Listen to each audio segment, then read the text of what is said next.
Welcome. Welcome to the 2025 Somerville Job Creation and Retention Trust Annual Meeting here on November 20th, 2025. My name is Annika Van Eaton.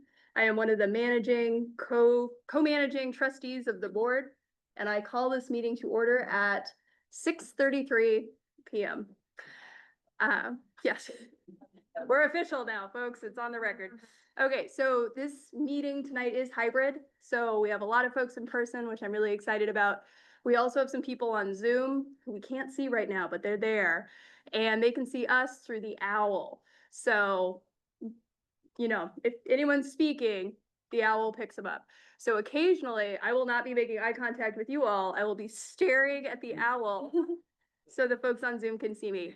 Hi, everybody on Zoom. Thanks for being here. Alrighty. So this is being recorded. This is a public record. And on Zoom, we would ask that you mute your microphone when you're not speaking. And so I will now call the attendance of the board members, and then we'll be really officially kicking off here. So, Tom Bent. Present. Vicky Coitz. Present. From the owl. Silvana Dinka. Present. The owl. Jim Hetchie. Present. Jacob Luria. Present. Excellent. Counselor Wilfred Mba. Rachel Midcarney. Present. Annika Van Eaton. Present. And Rand Wilson. I'm here. All right, we have full quorum. So tonight I'm going to cover where we're going together. We go to the agenda. We're going to have a grounding presentation of what and who are the Jobs Creation and Retention Trust Board. We're going to give an overview of the jobs linkage. And then, you know, so everyone is on the same page with the funding and our processes.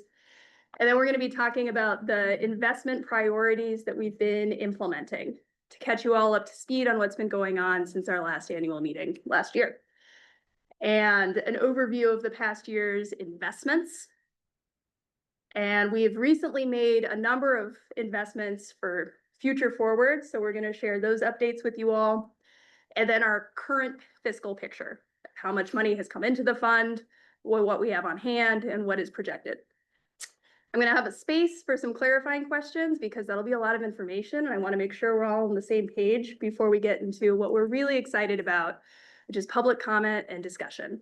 And so we'll have as much time as folks need or interested to. I'm sure people have come with ideas. We also have a few discussion prompts that the board is particularly interested in hearing from the community.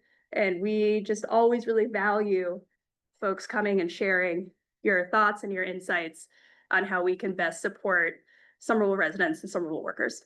So thank you all for being here tonight. Let us now go and introduce the board. So the board consists of 9 trustees. 3 are ex officio and 6 are appointed. So do we do the next slide? I think. Awesome. Thank you. So the 3 ex officio trustees are the mayor or their designee, the superintendent of public schools, the designee, and the president of the city council or their designee. Then the other 6 include 2 Somerville residents, 2 representing nonprofit seats, and 2 Somerville business representatives. And so now I'm going to call on each board member and give them a chance to introduce themselves and share what seat they hold here on our board. I am with a nonprofit seat. I'm a co-managing trustee. I work for You Aspire. We're a college affordability nonprofit that does financial aid advising. Previously, I was with the city's workforce board over in Boston. And then I will pass it over to Tom. My name is Tom Bent, founder of Bent Electrical Contractors, and I'm the business representative on this board. Thanks, Tom. Vicky. Hello, everyone. My name is Vicky Coitz. I am a resident of Union Square in Somerville, and I hold one of the resident seats. I've been in the workforce development space for 25 years as my work and career, and I'm just delighted to be able to share that knowledge with the Jobs Trust Board. Thanks, Vicky. We're gonna just shift. There we go. Okay. So now we can, just for Zoom folks to know, we've moved you away from the slide. Maybe you even know this, I don't know. We can see you on the screen, so we can see you when you introduce yourself. Outstanding, thank you. Silvana, please introduce yourself.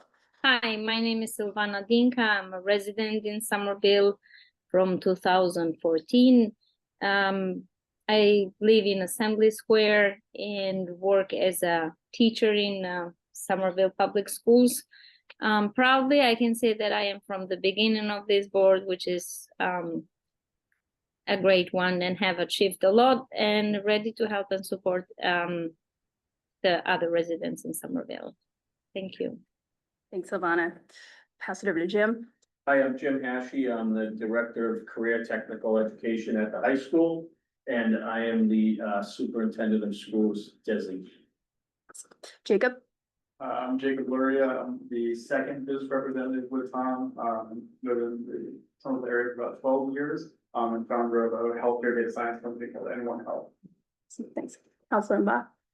Sure. Hi, my name is Will. I'm your humble servant, the council representative on this job creation and profession trust. Really delighted to be facilitating and helping whatever capacity I can. Thank you. Thank you. Rachel. Everyone, Regina Carney. I am the Director of Economic Development for the city, and I'm the mayor's designee. I'm also a Ward 3 resident. And our work is to connect employers and a variety of things and staff the board. Awesome. Thank you. And Rand. Hi, Rand Wilson. I think I'm the other nonprofit No, person it's on you the and me. board.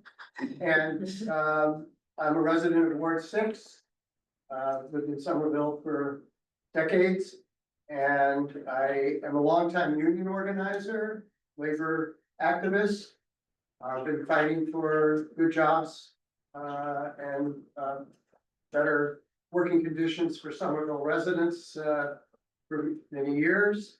And currently work as like a convener with the Community Labor Coalition. Some of you have been to our meetings. It's called Somerville Stands Together. We're fighting for good jobs, affordable housing, and other issues of concern, economic and racial justice. And I believe that, you know, we can use these funds to, they're really important. I've learned so much being on this board about workforce development that I didn't know when I started, and I'm hoping that somebody will take my place on the board and be a strong advocate for workers' rights and for good jobs in our community. All right. Thanks, Rand. Thanks, board members, for introducing yourselves. Since everyone else gave their ward, I live in Ward 3. I'm at Ward 3. Okay, there we Outstanding. Okay, we'll make it we'll be in the minutes. Okay. Thank you, everybody. So I am now going to turn it over to William Blackmere, who is our staff liaison from the city, who implements the, the money going out and supporting the organizations and really does a lot of the work. And we're really grateful for everything he does to implement the vision of the board. Thanks, Monica. And I will pass it off to you. Thank you, William, for covering the jobs linkage funding. Yeah, thanks everyone for being here in person and on Zoom. As Monica mentioned, my name is William Blackmer. I am the staff liaison to the Job Creation and Retention Trust and also work as the Workforce Development Coordinator in the city's Economic Development Division. I am going to speak a little bit about jobs linkage funding. So the jobs linkage ordinance was approved by the city council via a zoning amendment in December 2017. And it applies to commercial developments of over 15,000 square feet to provide and enhance employment opportunities for Somerville residents. The fee was initially set at $2.46 per square foot over 15,000 square feet and is adjusted annually based on the consumer price index. So our current rate in 2025 is $3.10 per square foot. The fee is paid in two phases by developers, the first being 50% at the building permit, and the second half being paid at the certificate of occupancy. The board, the JCRT board is entrusted with managing these funds, and the JCRT's declaration of trust outlines, I believe 12 uses for the funds. So I'm gonna go through them on these two slides. They include development and creation of job training and skill development opportunities for Somerville residents, outreach to identify populations facing barriers to employment, tools and software to identify and assess residents' skills and match them with available local jobs, equipment and other capital costs related to nonprofit and public job training and education, seed money for new programs or organizations, high school and career and technical education programs, funds to help employers improve high road business practices with innovative models such as worker-owned cooperatives, professional development and training for nonprofit and education providers, capacity building for these said programs, research to determine other appropriate uses of the trust funds, and other programs and projects that assist in the creation and maintenance of employment opportunities for residents in and near Somerville.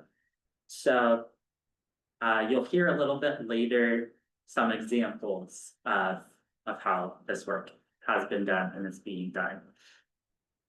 Next, I'm going to talk a little bit about the process for implementing investment priorities and walk us through the timeline of our last annual meeting to where we are today. So this timeline shows that since our last meeting, which was almost exactly a year ago, we took an opportunity to survey the field, survey many of our partners in the room and online today on needs in the current context. We also incorporated annual meeting and survey feedback into the request for proposals that we released. We then released said requests for proposals, a few of them in the spring and over the summer, and then most recently selected and awarded proposals to funds. So now we are here at the 2025 annual public meeting, and tonight we will work towards planning for the fiscal future and the future investments of the board. Next, I'm going to give a brief overview of the Talent Equity Playbook and its strategies. The Talent Equity Playbook was written in 2018 and is considered our workforce development strategic plan for the city of Somerville. It highlights 4 strategies, and each investment that the trust has made is tied to one or more of these strategies. The strategies include building a coordinated system of education and training services that ensure Somerville youth and adults achieve their career goals, positioning Somerville as a national leader in employee engagement practices.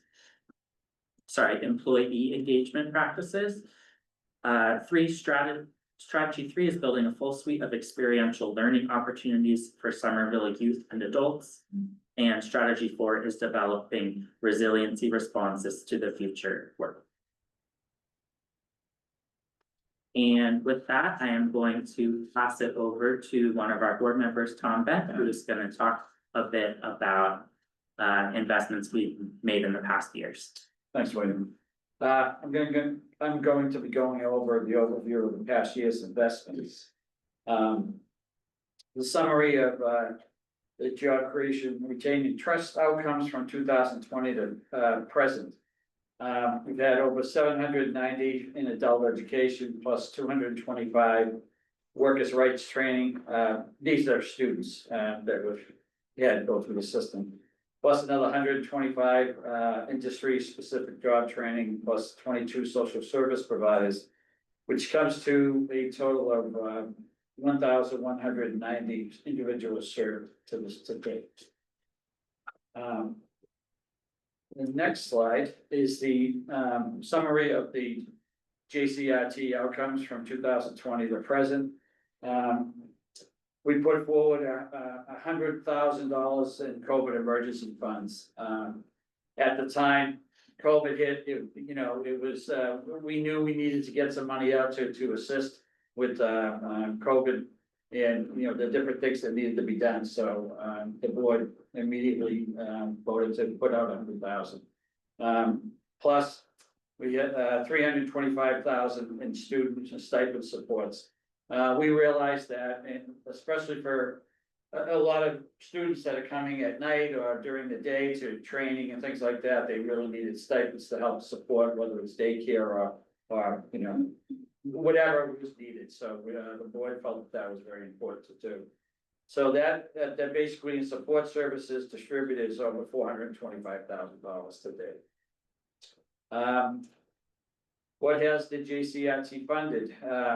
Adult educations and strategies 1, 3, and 4. The first one was contextualized English class for speakers of other languages, ESOL. The contextualized was important because we wanted to make sure in whatever industry the students were in, we wanted to make sure the ESOL training was going to help them with that. Adult basic education, high school equivalency, digital literacy training resources, and stipends for participants. So outcomes, 2020 to present, 790 residents received adult education services. Majority of participants continuing education or career development at scale. Middlesex Community College, Bunker Hill Community College, Franklin Cummings Tech, and other institutions are entering or advancing in the workforce. And with that, I would like to pass on the next slide to Jocelyn. Hi, good evening, everyone. My name is Jocelyn Marte. I'm the director of SCALE. And the SCALE has been partnering with the JCRT board for the last few years.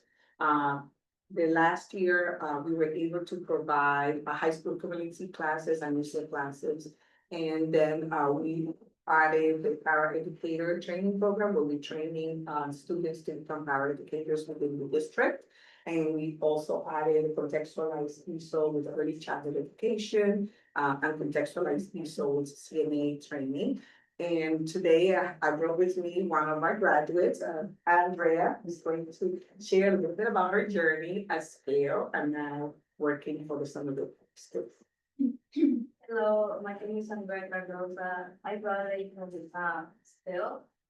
And right now I'm working at our single after school program. And honestly, it's like the best thing happened to me. Like they give me curiosity and she gave me an opportunity to have this job.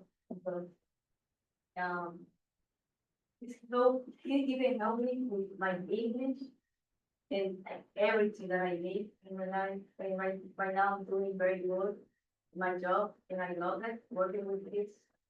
And I'm really, really thankful for that. Thank you. And we have Mariana from Somerville Public School HR department who can share a little bit about how we've been collaborating. Yes. Yes.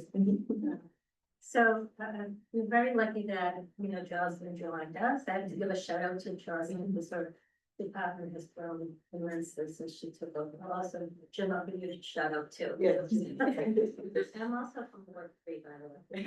Oh, all right. So, since Jocelyn put in the paraeducator courses, we've been lucky to be able to, hire people as graduated.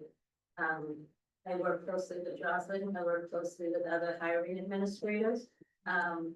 Specifically for the para, whoever needs a para. Jocelyn's staff and everybody is SCALE have been very helpful in helping the candidates fill out the applications.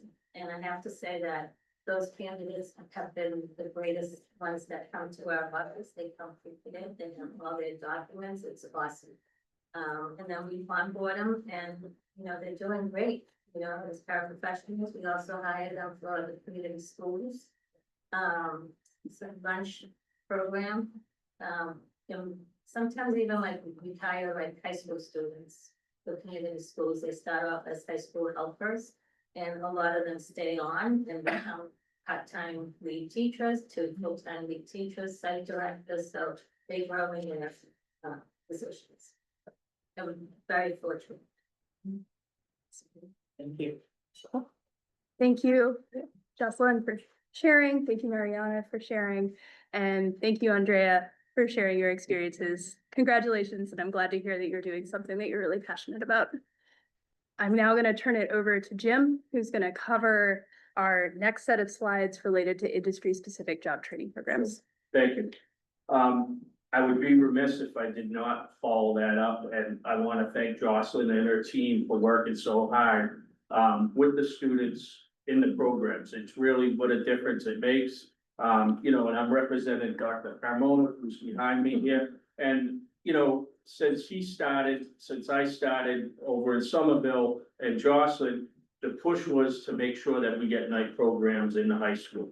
You know, and they've done an outstanding job getting those programs, and it has a lot to do with this board as well. So I'd be remiss if I didn't mention that.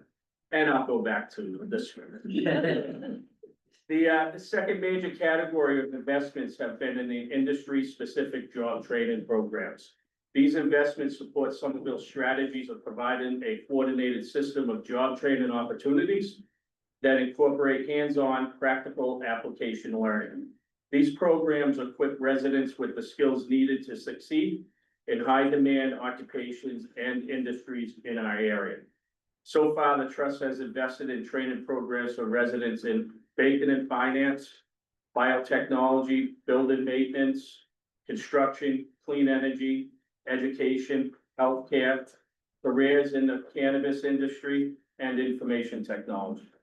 Participants in these training have been supported with the stipends and support services to help cover basic needs like childcare, reduce education costs, and address the potential income loss associated with pursuing a job training opportunity.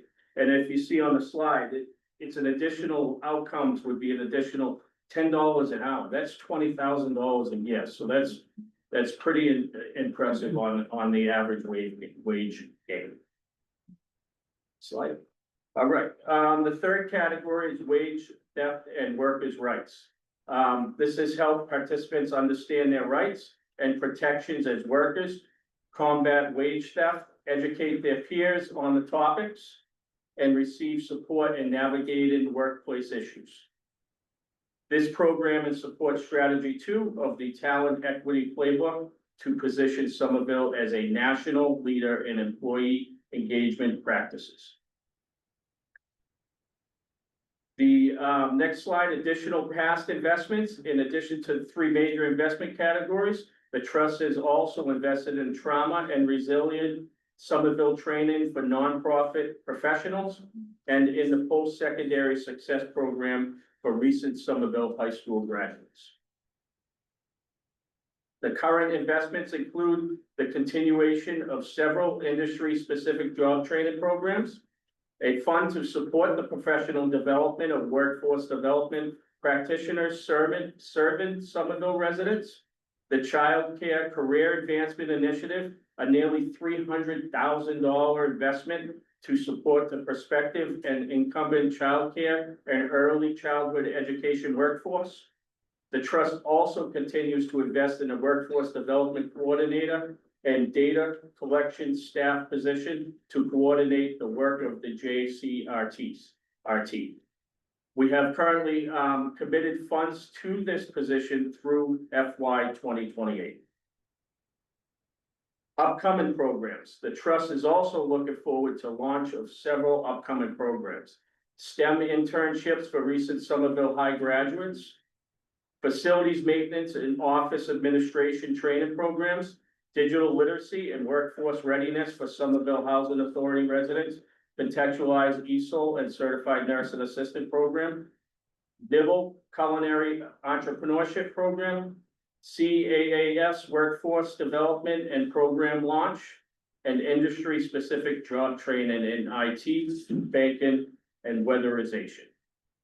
Now I will pass things back to Annika Van Eaton, who will lead the rest of the presentation. Thanks, Jim. All right, so I'm gonna give an overview of our current fiscal picture now. So we are looking, this goes all the way back to 2019, when the jobs board started. And so to date of where we are right now, the linkage fees have generated $8.4 million. An additional 50,000 is about 50,000, or sorry, 500,000 is projected to be received during this current fiscal year. What we're looking at here on this chart is at the bottom is the color coding of the years when the different funds came in. So trust fund generation is tied to commercial development. As you can see, the majority of the funds came in fiscal year 2023 and 2025. And they were much smaller in some of these other years, the year we started. So that's the picture of the funds that have come in over time. The next slide, thank you. This slide is showing how much has been invested versus is on hand, as in we haven't committed it to anything. And then is projected. So the light blue is just over $6 million. That's been invested. It's either been some of those programs that have taken place in previous years, the programs that just wrapped up this year, or the programs that are to be funded for the coming year, but the money has been allocated. And then the on hand, so we have $2,380,000 on hand. And then, like I said, we have about $500,000 that are projected to come in. So we're confident that we will have $2,800,000 or about $2,900,000 after the arrival of this $523,000 in the next couple months. The board is not anticipating to receive any additional linkage payments for the next several years. So I just want to keep that in mind with where we are as far as the, kind of global economic picture, and then the money that we have on hand. So we have almost $3 million on hand right now, or about to be with the projected that's coming in. So in a moment, oh yes, because this project is nearing completion, as you may remember from William's presentation in the beginning, there's 2 payments at the beginning of the project and then at the end. So in a moment, we're going to go into our community discussion, and I'm really excited to hear from everybody. I want to have a moment to see if anyone has any clarifying questions, either about the fiscal picture I just shared or any of the specifics that were covered during the slides, just to make sure that everyone, is on the same page before we delve into it. I'm so excited to hear everybody's ideas. Yes. When you say several years, you have an idea, and what would happen to the JCR2 fund? I understand that we're not getting enough occupancy, which I think is probably the reason why the other 50% is not kicking in, but are there other reasons besides that? And Do you want to, yeah, I'll defer to Rachel. Cover that. So the payments for the job linkage payment comes in when a new commercial building gets its first building permit, that's 50%. The other 50% comes in when they get their certificate of occupancy. So the building is completed. All of our current lab buildings and that's our big commercial generation. All of those buildings are built and empty. so you have received the So we've second one? we've received the second. The last one is 74 Middlesex. They've been doing some punch list items. We'll get that one in the next few months, or maybe even a few weeks. But then the picture is unknown. We know there is not going to be a new start for a large substantial. Like certainly life science building, but probably most commercial buildings for a while. If we're lucky, there will be a couple projects that maybe land, if the hotel over in Ward 7, Teal Square, they're looking to move. It's smaller than a lab building, for sure. It's not gonna generate nearly as much. If that one moves, when they get that building permit, that would generate, some funding. But it has to be ground up new construction of a more than 15,000 square feet. So 15,000 square feet, that's about the size of a Walgreens. Yeah. So anything larger than that, you have to be larger than that before it starts generating a penny. So until we start seeing these buildings all fill, we know we won't see another new construction, for a while. The anticipation right now is hard to project, definitely not 2 years. Possibly not until 5 years, because again, it's not until they get the building permit that the money comes. Just wanted to add, this is regional too, it's not just some. Of course. Yeah, so I think we have about 3 million square feet of empty lab space, up 2 million. And, so that's the dilemma on the board, and, we've, I think, made sure too that because we have ongoing, programs that go over multiple years, the board wanted to make sure that we save some of that money so we can still provide, training going into those years that are gonna be needed, so. It looks like we'll probably have, the community. We'll have about 3 million for the next 2 to 5 years approximately, since there's no more funds coming in. Okay. That's right. Good to know, thank you. Mark spending down or stuff.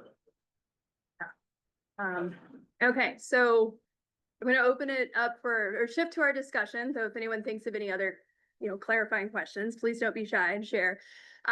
Folks on Zoom, there's the raise hand function at the bottom of your screen. Kelly and also Katie, who is off camera and out of room, but managing this as well with us, will be monitoring the chat and the Zoom, and will let me know if someone has asked a question there. And then here, you could just raise your hand, I will see you. And I'm gonna try and alternate between in person and on Zoom so that, we're really doing this hybrid thing here, inclusively. So if we could shift to our next discussion. Thank you. Okay, so like I referenced, the fiscal picture, you just summarized it very clearly. And then there are some questions that we're interested in folks' thoughts on, specifically how the board thinks about these funds is kind of at what rate do people think we should be spending versus conserving the funds? Should we be awarding fewer large or smaller grants? We're really interested in folks' thoughts on this, considering there's an unknown timeline and, we know what we know with what we have. And then of course, we're deeply interested in what are the community's views on the workforce needs or workforce development programmatic needs that the board could fund here in Somerville to best support our Somerville residents and thriving economically. And we're just really excited to hear your thoughts, different comments that have come to these annual meetings. We discussed them, they've informed our prioritization and our work. And so this is a really valuable meeting that I know all of the board members really appreciate. And with that, I will pause and look for whoever is raising their hands in person or virtually first, so we can get into the public comment portion of this. Go ahead. First of all, I appreciate, as the first time recipient of JCRP Fund, we're with Somerville Community Corporation. We've been serving the Somerville community since 1969. And I think, I think the one question that is not there, which I appreciate, I think considering that we have only 3 million over the next 5 years, there's definitely gonna be some need for spending less serving funds and maybe doing larger, smaller grants, but I think we also should consider, given that we're all Somerville residents, whether or not we should invest more in local Somerville organizations that are supporting workforce development. Because it looks like from the slides that we're investing a lot in outside organizations. And while they also have needs, I mean, my personal opinion is that, we should be doing it at a local level. Thank you for sharing your comment. And I do just want to say, we put those discussion prompts up there, but we are welcoming any comments or thoughts that fall outside of the bullet points. So, but thank you for sharing. I Rand, just respond to the topic. certainly. It's definitely something on the board's mind. And I know as a board member, my priority is always to find a local group or make sure the local group has partnered with one of the organizations. So it's a point about taking. Yeah, thank you. Yes. Have we done any investigation as to which of the programs have been more successful than other ones? I think it would be silly to ask, online with fast because you're then gonna get a couple years of no help for some people. Versus maybe there's some nice things that we did because we have money, and now we say, maybe we can do that one, but it costs a lot, you only have 2 people versus the other 70. As a different model and. Yeah, sure. Thousand people that we help, and 700 people we help, 6 people we help, are most of those people actually working in summer? Take them out of research. We have one Yeah, so I'll start with your first question. With all of the grants that the board makes, they do include reporting requirements on the outcomes of the participants of the program. And the board appreciates the time that the grant recipients spend in putting those reports together. We do review them very carefully. And they both include numeric reports of the number of people for a program, for example, the number of people who enrolled in a program, and then the different metrics that were within the contract, the agreement, whether it was program completion, well, common ones are program completion, securing a job, and sharing any wage gains, for example, for a training program. So those are outcomes data that the board reviews and considers, takes seriously. And then also when programs are applying, there's sort of a track record of experience that programs point to in their applications, really strong applications. Previous experience is something that we consider. So I would just emphasize that the board is thinking a lot about the thoughtful investment of our funds, because we really want these to make a difference in the lives of Somerville residents. As far as where the Somerville or the program participants are working, I can speak on that. Yeah, William is more in the weeds on that. If you would want to take it, go ahead. And then Kelly, are you saying someone on Zoom? Yeah, there's a comment on Zoom and then someone has their. Okay, I'll take that person next. Thank you. Yeah, go ahead. So in terms of employers, for the programs that do have job outcomes tied to their performance metrics, we do not restrict the organizations to placing individuals at a Somerville employer. We recognize that we are a very integrated economy. We have,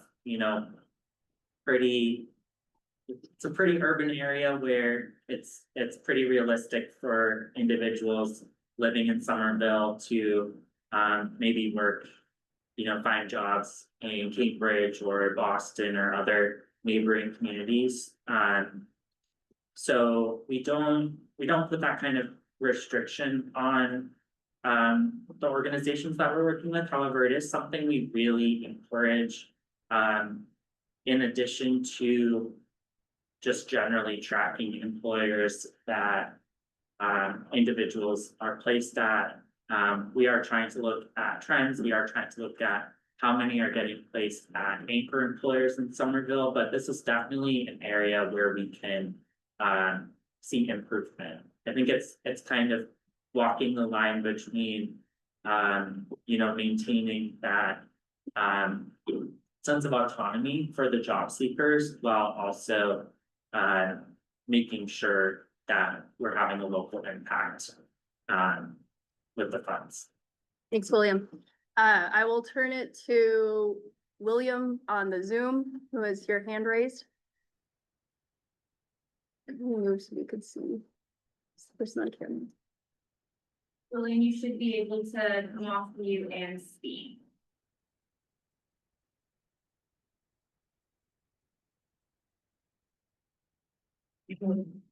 William? Okay. Yeah. While we're waiting for William, I wanna acknowledge a comment in the chat from Vicky that says we should clarify that those out of town organizations are serving Somerville residents with our grants. They are not serving non-residents. And then also just a note for anyone who's sitting on kind of this side of the room, if you could just speak up, because I'm not sure if the speaker is touching clearly. But William, are you Thanks, Vicky. able to hear us and come off mute and say your question?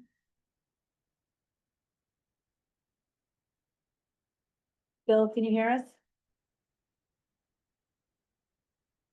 Bill Valletta? If not, go ahead and feel free to type it in the chat, or we can try to come back to you after we allow an in-person comment.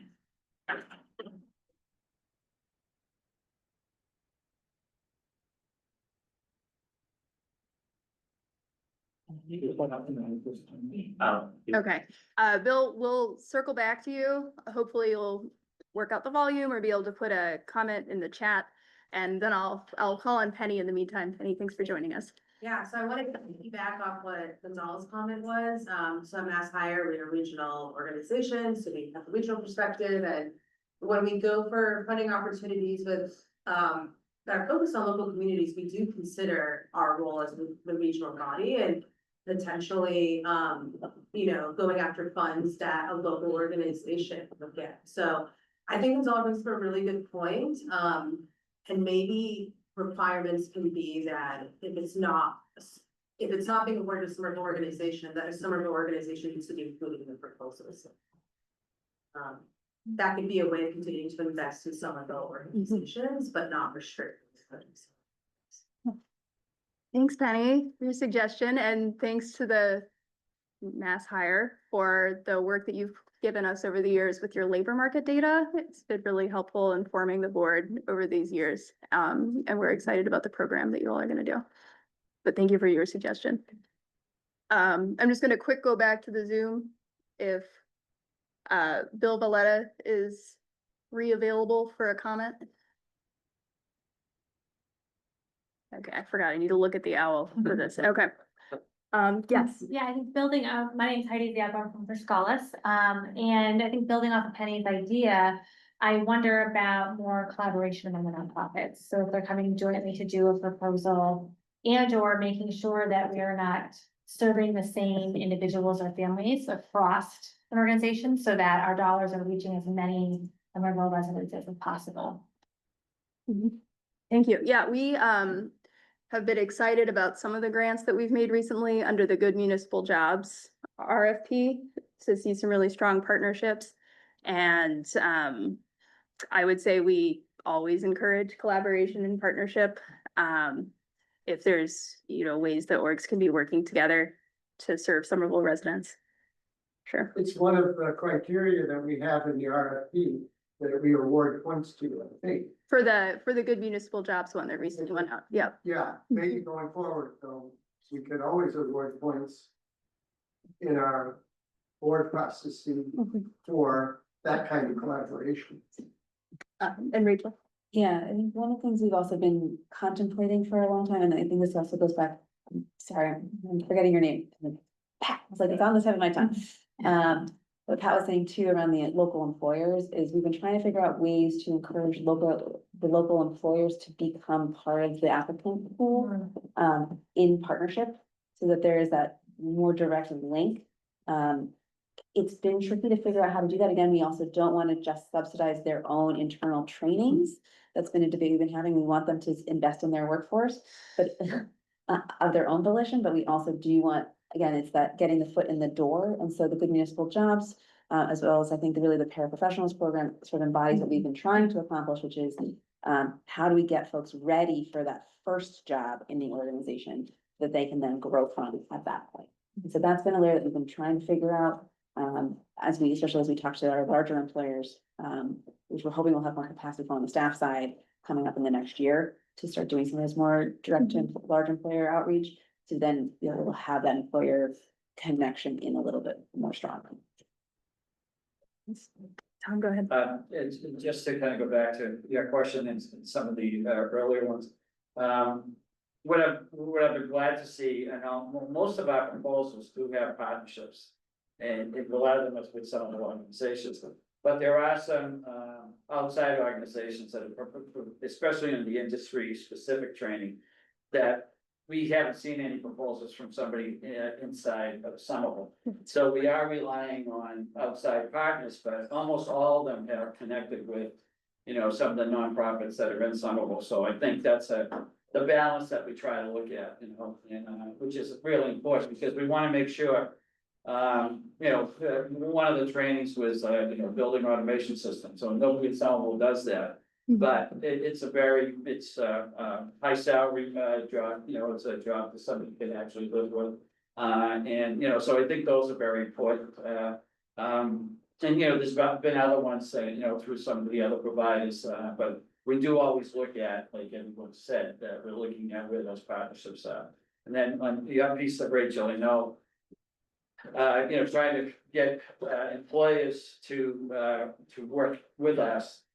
My goal has been, some very large employers, they have their own training fund, they probably don't need any assistance from us. But I'm looking at some mid-sized and smaller employers that don't have those kind of training funds. To look at the jobs, stresses and opportunities to help train that workforce that's inside. Well, I think Somerville Community Corporation is ready for that. I mean, I heard that argument last year, which I agree with.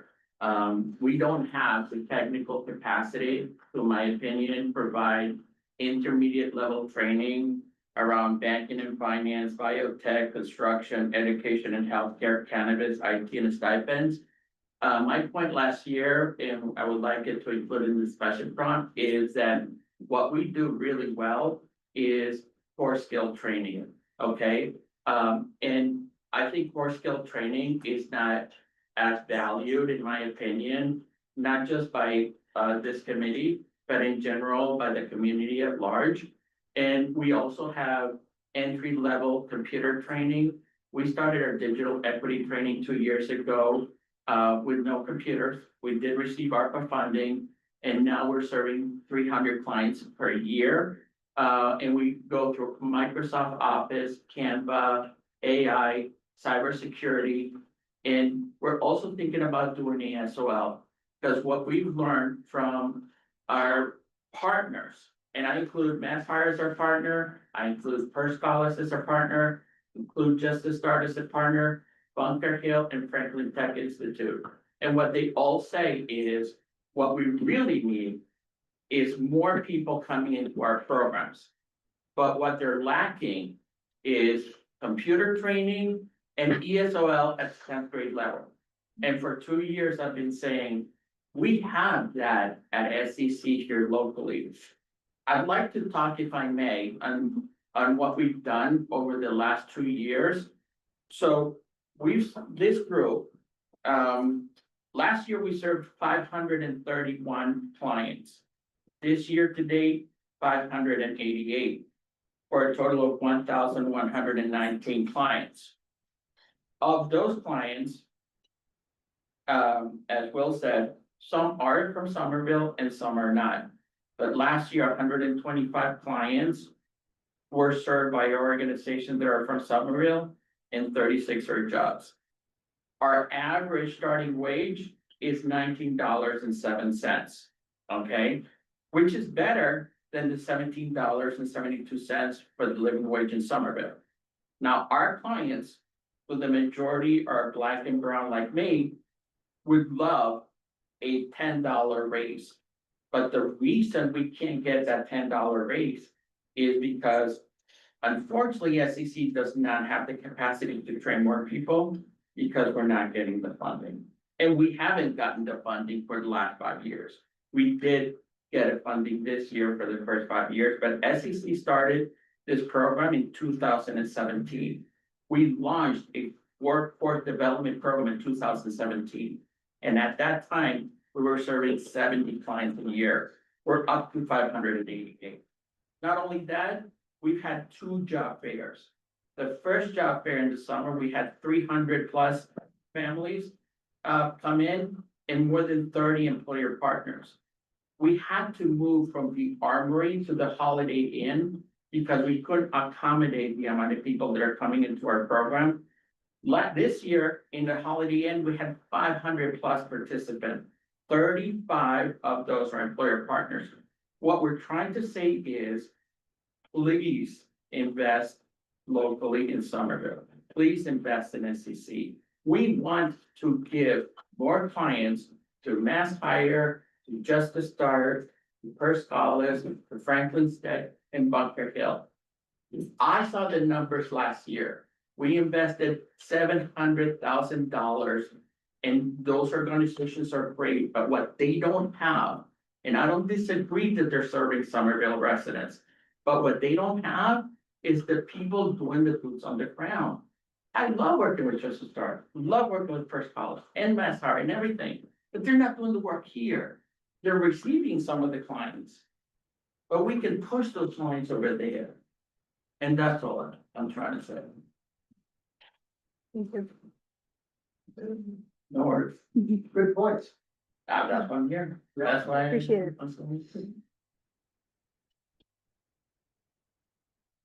I got an odd question. I'm looking at Rachel, she may really answer it. Since we're maybe finance limited in the future. Much like we want people to coordinate on the provider side. Can I do it on the city side? Can I go to some Cambridge and say, hey, we got a lot of money. I want to put a deal in and then both the cities actually make money. I can try and understand. Jobs linkage funding is relatively rare. William, you might know this more. I'm forgetting who else in the Commonwealth. We have, Boston. yeah. I think it does in Boston. Yeah, sure. So the Job Creation Retention Trust was created through, and the jobs linkage fee was created by a home rule petition. So this is not something actually common in the Commonwealth. It's us in Boston that have this. So Cambridge doesn't have a similar source. Boston does. It is a really good point. I do work very closely with my counterparts in Cambridge and Boston as part of our life sciences corridor. We're working really on the keeping the industries growing side closely. We're working very closely together on that. But I do think this is an interesting layer to explore of, are there other funds that we could be thinking about on a regional level to ensure that the ecosystem is continuing to grow locally here? And kind of go to Boston and say, hey, you have money, you don't have enough providers. Well, we got providers, we just the people, because we want. See what happens. I appreciate the creativity.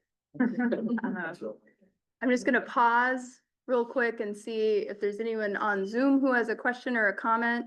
I would ask you to raise your hand. We're not sure, we might be having some technical difficulties with the chat function. So if you could raise your hand with the little Zoom react thing, or if you're on camera, give a wave. And Kelly will catch you and be able to give you a comment time. And then meanwhile, please. Hi, my name is Salah Islam. So I'm with the Somerville Foundation. I'm the first executive director for our organization. We started out all volunteer in 2017.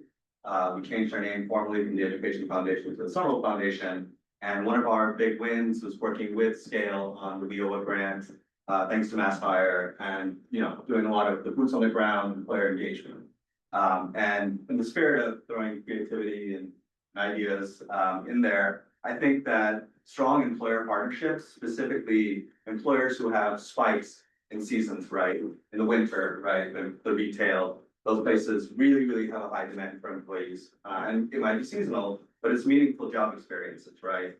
In my conversations with restaurant owners, they have busy times, they have busy days, but it's sporadic. It's hard to train an employee. It's hard to put them on payroll. So the Somerville Foundation provides a service of adding employees to our payroll, right? Us also giving them mentorship and support, helping them to apply for jobs, right? But my approach when I'm like working with a young person isn't to like do the job for them, right? I have them reach out to me, right, as the first point of contact, like as opposed to going out of my way to reach out and help them. Once they meet with me, they get quality 2 hours of service where I'm not only helping them apply for a job, but I'm helping them learn how to build a resume, how to actually use Copilot, for example. Like he's asking me a question, like, why don't you ask the AI, see what it says? Teaching them how to fish in that sense and creating long-term sustainability in like just functioning, right? Because I won't be around forever. You can't have a case manager always holding your hand. So I think that investments should really go towards wraparound services embedded into the workforce development piece, and also into their curriculum while they're getting their high sets, embed them into these seasonal spikes in jobs, work with those employers and already create agreements that, hey, this December, we're gonna send 14 students over to your painting job and they're gonna paint this entire house, right? And they're gonna be like, thank God, because that's the season that we have no employees. We could just use some people to be managing this or that event. So yeah, I think that investing locally in organizations like ours and SCC would be amazing. And our role as a community foundation is ultimately to reinvest wealth back into Somerville, right? Kind of a big like task, right? For one person right now, I'm the only employee. But I'm meeting with Cambridge Community Foundation tomorrow, right? They're mentoring me quarterly. When I host my next event, they said they'll invite every single one of their DAP holders that have had a Somerville address, right? So I'm starting to tap the pipeline, the Boston Foundation, the Cambridge Foundation, right? Working regionally to try to bring in the wealth because you're right, the money is coming into Somerville. We're training them, we're sending them out in Cambridge, and we should all just be working together, right? There should be a bonus for somebody getting like an employer getting a Somerville resident. It's good that it's a Somerville resident, but it's also good for the employer. So just incentivizing those things, having a connector and leader, and investing in that kind of liaisonship, I think would be a good use of the limited funding that you have. Thank you. Thanks for sharing those comments. Congratulations on your role as the first ED with the org, and I appreciate you covering the bits around employer partnership, investing in wraparound services, which is something our fellow board members also value. Any other suggestions around how we should be thinking about the funds? Appreciate it. Is anyone else on the Zooms? We can try again with Bill if he wants to try to come off mute and say something, but in the meantime, if anyone has anything and wants to raise their hand, we can allow you to come off mute to ask your question.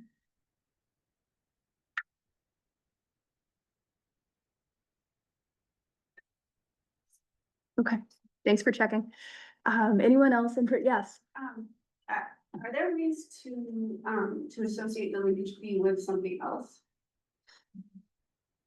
As in like a different type of, In order to generate funds, like, a tax or a different, there's a real estate transfer fee, like, is there a way? Is that possible? I mean, if the city council passed a different ordinance, there would be, but as far as like what we do, our funding comes from the ordinance that was passed. And then, I know we have. oh, okay, sorry. It's Yeah. something to think about. I'm just thinking about a new tax on Airbnb, like, where can that money go? And we can, yeah, it's certainly something to consider. Thank you for. Yeah. I've been trying to, on the council, I actually initiated, us to look at various accounts, because we had like 55 accounts. I'm sure she knows the whole city hall and I'm working on my proposal because of what I witnessed on this on this board. We need money, and we have like millions of dollars that are just sitting unspent. Just in various accounts, those dormant haven't been spent in years. So they are trying to consolidate them And then we'll have to repurpose some of those funds to see how we can continue doing that job. What would be good? I would say that, so, you know, the generation of other funds is well outside of the board's purview. As we are implementing the linkage fees that were passed.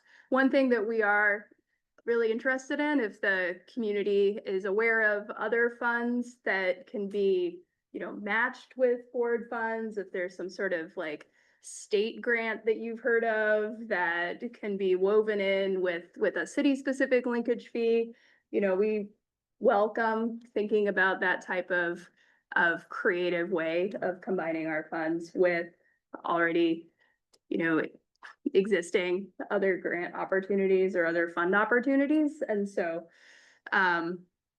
while William and Rachel and their colleagues are very eagle-eyed on all of these things, we would still welcome folks to share things that you're seeing in case there's something out there that we've missed that the board could collaborate with and take advantage of to leverage the specific and kind of finite amount of funds that we have. So thank you.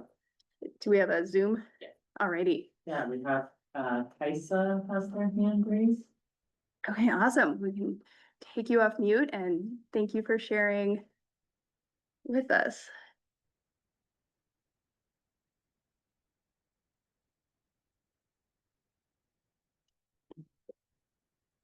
Kaisa, can you try speaking?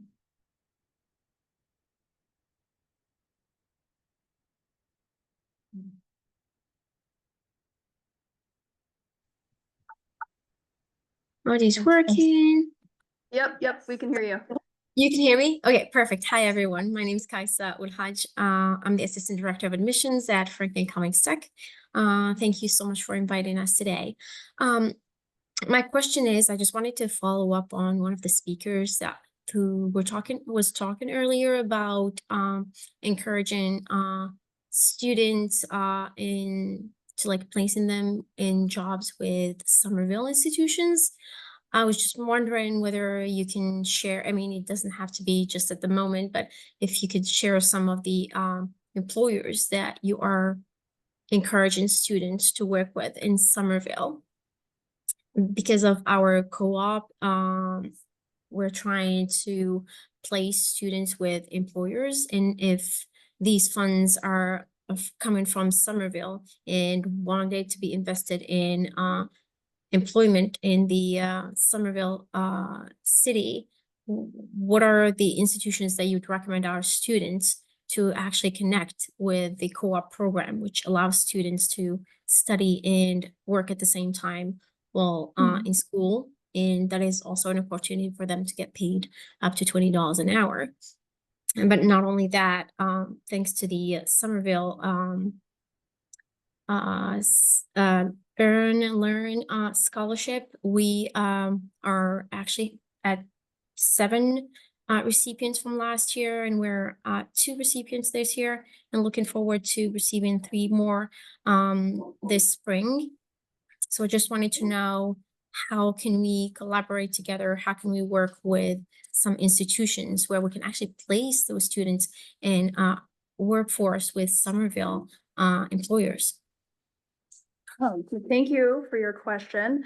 I'm thinking what might be a good idea is to ensure we have your contact information and connect you with William, our JCRT liaison with the city, so that you two could have a sort of longer, more substantive conversation than we would think of off the cuff. Because I feel like that would be probably helpful. But you know, if there's any board members that want to also give a response, I would welcome. I think most of the. Vent electric. It's been more, I thought, well, we're not going out usually to the different employers, you know, for that, and it's usually been through the providers. Yeah. You know, so the providers kind of know what they have, what people are looking for, and then try to connect them to, like, through, like, the job fairs that they have, for example, right? So I think that's really how. Yeah. We're not really out there, you know, trying to find that job for the person. Our job is to find the education piece of it, so they go out and get that job. And I think part of, the requirements in the RFP, correct me if I'm wrong, okay, is that, it's kind of the responsibility of, its placement is a responsibility of whoever is receiving the funds. Yeah. So I think, and that's worked, pretty well, because they have more of a pulse as to who's looking, obviously. I know that we've worked with the Chamber of Commerce and Somerville and things like that to try to get the word out.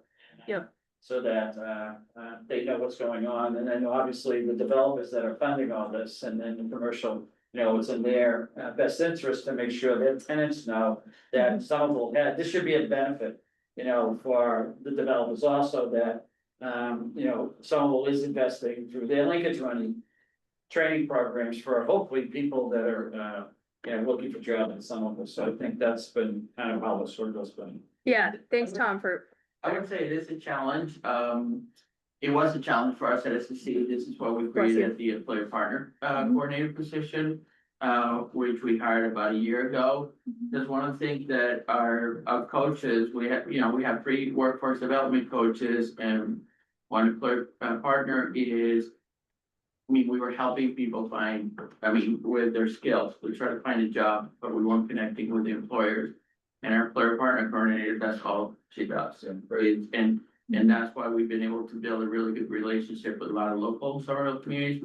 We do have a job board at SEC too, so that, any employer partner that we have can actually post jobs. And that's actually the first place that we look at when somebody has certain skills that kind of match our employers that are local here in Somerville. If anything, I think we do need to do more of that, because that is the challenge. But our goal is to keep our families in Somerville, have local employment in Somerville, and really support the Somerville economy with the investment that we get from you guys. So we probably do this already, but you say at the Chamber of Commerce, you also have. We do. East Somerville Main Streets and. Yep. Yeah, so And Union Square, so, yep. those are great places to, right here in Somerville to, contact with those. Organizations that. Absolutely. Because again, they'll know who's looking and things like that. Yeah. One of the board members, Sylvana? Oh, awesome. Silvana, we'll put you on the screen. Yes, hi. Okay, we can see you. Thank you. I don't have an answer or a question, but I have a short comment. I think this board, part of which I am, is working so hard, and they want to fund everything for residents of Somerville. We have tried so hard. Sometimes even we have a limit of a fund. We are trying to have all the RFPs being voted and being funded. I know the desire for being the local to fund the local organization, and I know a little bit better probably because I don't have that profession or knowledge of being an organizer or director of something. I have benefit or be part of this organization, a bunch of them. Scale was the very first step for my family when we first came in Somerville. I worked for Head Start. I had benefit from the services of the SCC, which they do a great job, all of them. And even the Welcome Project. So me, basically, and my family has been through all of those local organization, and I know how hard they work. And I just wanted to appreciate their hard work. And we always trying to fund as much as we can, but looking for the outsider is not because we don't evaluate or estimate them. It's because of other reasons too, because when we put those RFP in front of us, and sorry for the language, I still am in process of learning, we are looking for more residents, lower cost of the service that they offer, because we want to, as a good housekeeper, not only founding, but even saving, so we can use it for later or more. And I just want to say that this board is working hard. and I'm not saying only because I'm part of that, but I have seen how much, and we have only one interest, and our interest is helping and opening more possibilities for the resident of Somerville, keeping in front of us the diversity, the group age, even for the high schoolers, and for the barriers that each of the residents may have, starting from the economy, childcare or transportation, and a lot of other things. So both sides will say big thanks, and I appreciate. I was waiting for Miss Vicky to talk. I was opening the way because she always have more knowledge, and but I couldn't say without saying that your services are greatly appreciated, and we are doing our best to fund each one of you. Thank you. Thanks, Silvana. I've noticed that Vicky had something in the chat about, the city of Somerville has a lot of open positions. And, you know, that's an area where the municipal, the RFP that we just put out for the municipal, jobs was kind of focused on that, you know, again, we knew the city of Somerville was looking for jobs, whether it's in DPW or wherever. To try to, and that took us a while to figure out, right? Ray was the one that was behind that in the beginning, and it took us a little while, because you have to work with the different city institutions too to make it all happen, but, you know, we were glad. that we were- 2-year project. Yeah, at least, yeah. 2-year project. You know, but that's, and then, you know, I think, you know, with those proposals, we saw partnerships there too, so, that was, you know, really helpful. Ms. Tom. Did I see a hand raised over here somewhere? Oh, superintendent. Just contribute in on behalf of being gracious and being acknowledging the fact that the contribution that the board has to the work that we do is really priceless. As a district, it's hard to really collaborate with other partners because often the timing of the money or the timing of the support doesn't allow us to kind of create our own foundation around the work. But the way that the generous funding has come from you has actually allowed both Director Hachi and Director Market really use those funds in a way that actually goes directly into creating system control for our youth. So I just wanted to highlight two things. One is that first, the generous funding, thank you very much. And the second one is that the fact that it's seamless and it's kind of within the systems that we have in place really helps the kids ultimately solve real problems in the community. So I just wanted to, you know, I would be remiss not to highlight the fact that your contribution will save real lives in our systems. So thank you very much. Thank you. Thank you. One thing Dr. Carmona just said stood out to me, and that's one of the things that a change that we made in this last round of RFPs. Typically, the programs that the JCRT has funded have been innovation programs. I think is one of the words that we talked about, that it's been about trying something new. Whether that's, you know, let's try this new contextualized ESOL, let's check out this thing, let's test test our limits and see if we can expand the workforce and employment landscape here in Somerville. With this last round, what we were really landing in on is a longer term approval. So it was a funding for 2 years at once. And also with a little bit more of an emphasis on funding programs that are already rolling. And with the intention of saying, we want to sustain the institutions that we have and sustain the programming that we have going forward. I am curious about reactions to, again, we have a long range where we don't know the future. But this, I think what we've been talking about as a board is probably being more in line with sustaining programs as opposed to new initiatives.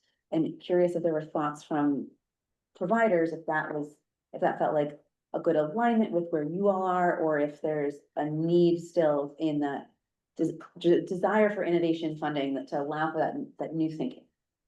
And I would add that our reasoning is based on the uncertain federal funding picture, to put that lightly. Oh, I can answer as a provider, it is definitely very welcome. I mean, we have lost significant amount of funding this year because of what's happening at the federal level. And not necessarily because we're getting declined when we apply. We're not even getting the opportunity to apply anymore to grants that used to be available at the federal level. And I think that's probably why, on our end, we are not only looking for multi-year, but we're looking for us to continue to protect the work that we have already done and that we'd like to continue to do. Because this team over here has not only provided the results that we wanted to do around workforce development when we launched in 2017, but we're continuing to grow. We're looking at other opportunities to hopefully do more around the funding, which includes wraparound services. We have a woman empowerment group where it was so successful when we received the ARPA funding for the woman empowerment group that we've decided that instead of us doing the training, that we do a train the trainer, so that I don't think a lot of people understand that there's a lot of families, especially single women, that will get a job and lose a job fairly quickly because they don't have daycare, they don't have transportation, they're struggling with housing, and really what they need is mental support. They need a place where they can air their grievances, but at the same time connect with other women that are in the same situation. And what we're trying to create is a circle where they start empowering each other, working with each other, helping each other. And we saw that successfully with the ARPA grant that we received. What we're trying to do really is a multi-year just gives us the ability to know that not only we can stabilize, our programs, but the organization and the people that are doing the work, which is, these four individuals here sitting today. I just add on to that, I'm the director of development at SSC, and it can feel sometimes like 90% of the grant applications want something innovative, which I get, and that leads to programs like Women's Market, but it can be so frustrating to have a program that's serving over 500 people a year that's foundational, that also needs to be funded, and so it's super helpful to not always have that word in the RFP. Yes. Okay. Thank you for that feedback. That's helpful to hear. And I see that David Gibbs has raised your hand on the Zoom.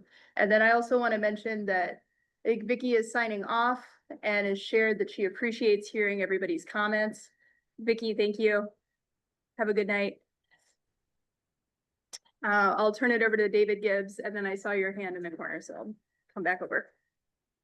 Thank you. Can you hear me? Yes. Yeah.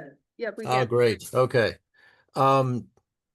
First, I want to thank the board for the recent grant that they've made to us at CAS. We're very grateful and excited about it.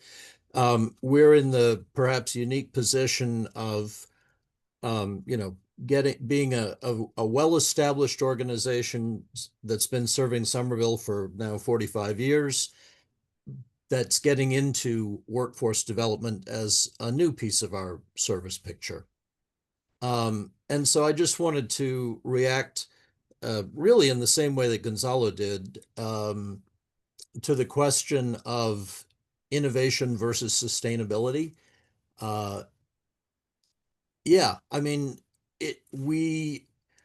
Part of what we're going to be doing over the next couple of years is finding additional funding for this program so that we can grow it. And there are, of course, many resources at the state level for that. There are other private resources, but a frustration that I feel as a director of a service agency frequently is the emphasis on innovation when really, we don't need to reinvent the wheel every time something comes up. in a nutshell, you know, there, we are able to do this work and do it well and learn from each other. And if you'll forgive the phrase, it's not rocket science, I think. And so sustaining organizations that are doing good work here in Somerville and have a proven track record of doing good work, I think is far more important than always looking for a new program. That's all. Thank you. Thank you. Yeah. So thank you for coming to the annual meeting and appreciate your thoughts and comments. Glad to be here. Thank you. Yeah, good. Oh, Yeah, just responding to his comment and to yours. yes. What's unique about our funding is that it's unencumbered by, you know, any state or federal program. And so I think some people call it innovation, but I think as a board, we've been looking to try to fill gaps that aren't met by other sources. So the one that comes to my mind is helping high school graduates get to Bunker Hill College and giving them transportation, childcare, meal stipend, things that nobody else would provide. It could make the difference between success and failure for somebody that it's a challenge to get from Somerville over to Charleston. And we want to make sure that people can get to the program that they want to be in. So that's not innovation in my mind. People might call it that, but it is like filling a gap that nobody else can fill is where I think we've stepped in sometimes. And just another comment, which is our requests for proposals come from these meetings and come from the community. We don't define what we put out there. It comes from listening. So if you have ideas for sustaining your work, then you know, the board could put out a proposal, a request for a proposal that would, you know, match those needs. And that, I think it's an iterative process that we've been involved in since we started in 2019 and, you know, we're gonna continue with less money. Well, I would love, again, I think, we feel we have a gap. To graduate our mostly immigrant, Black and brown community, who would be able to get into the intermediate IT, biotech, banking, finance, etc. Because they're lacking digital training and they're lacking at least 10th grade ESOL training. And I think if we can bridge that gap, we can get the funding to support that. We'd be willing to partner with Scale, waiting to partner with First College and many others to make that happen so that we can bridge our clients, which we have many, to be able to graduate and then go to those places. I think we would be very successful because I do feel like those institutions are hungry for admission students. And what we have is not enough funding to graduate. So graduate to admission would be a phenomenal, in my opinion, investment in our residents in Somerville, especially families that are currently being displaced due to gentrification. Some are being replaced by luxury housing units, and some are being pushed away due to lack of affordable housing, which is another thing that we're constantly working at SCC. So they got, you said, Rand. The other thing too is, this isn't the only opportunity that people have to be involved with trust. All our meetings are open. And we always leave an airman, either at the beginning or the end, depending on if we have more participants, just a board meeting. To ask for public comment. And, so feel free, I would think that I think we're always looking for that. Okay. That would be helpful. But then, the other thing too is, a lot of that we've tried to do too, is a more industry specific training. I read an article today where the CEO of Ford is basically saying there's an urgent need for 150,000 across the country to auto mechanics. So how do we get there from here, Jim and the CTE program, the high school is doing this, The other thing that we would like to see, and we're trying to we're developing it now, is one of the goals, I was on the high school building committee. One of the goals that I have for CTE program is have that program running about 18 hours a day. It shouldn't stop at the end of the day when the kids go home. And then with it slowly, working with Scale and Jim's been great, and the superintendent to get us to utilize every one of those 14 shops down there, so that we can have a true adult education program, some of them, with the resources that we already have. So I think that's where we could use help also with that. Even with that, we might be able to train somebody to be an auto mechanic, or at least to get started with that. But some of that core things that you talked about earlier, so that they would just get introduced to that, so that they could succeed if they have the English skills, so they have, childcare skill, whatever they need to go to that class at night. Can we support them? And this board has tried to do that as much as possible. We're always looking for input, not just at the end. Okay. Be Yeah. careful what you wish for. That's all right, I'll commit. All right, so it's 8 o'clock. I know you have a hand up. Is there anyone else who hasn't spoken yet who would like to be on deck? No on the Zoom? Okay. All right, well, pressure's on until it's out, I guess. Yeah, I really appreciate it. I've never been involved in this group, so I'm glad that I've made it out here tonight to hear the amazing work we're doing here, but also the future that you're looking at. It's not easy to really answer that question. You gonna fund sustainability or innovation, right? You ideally want to do both. I think in my career and with business analysts and working at a consulting firm, looking at data, I think data is a big thing that you should look at first, right? I also think you should look back at when this trust started and think about what was your goal for it, in 10 years, 5 years, 6 years? Did you meet that goal? What could you have done differently, right? Really reflect on that thought experiment together as a board and see if you made the impact that you wanted to make, again in mind, right? The other thing is that in our story, right, we wouldn't have existed without the ARPA money, right? It wasn't a lot of money, but it gave us our first full-time staff member. It allowed us to transition into a community foundation. It built all these partnerships and all these processes that allow us to function as an organization.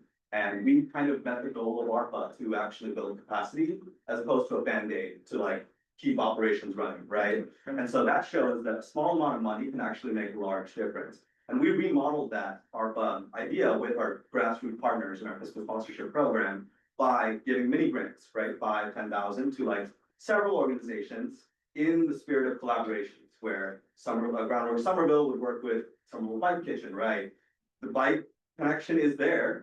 It's a little bit separated, but they created a fantastic program. Bike Kitchen is still existing, right? Certain things are still sustained because of a small amount of money, 5, 10K. So I wouldn't say, don't do one or the other. I would say, look at your data and see what's worked historically best and what makes the most impacts.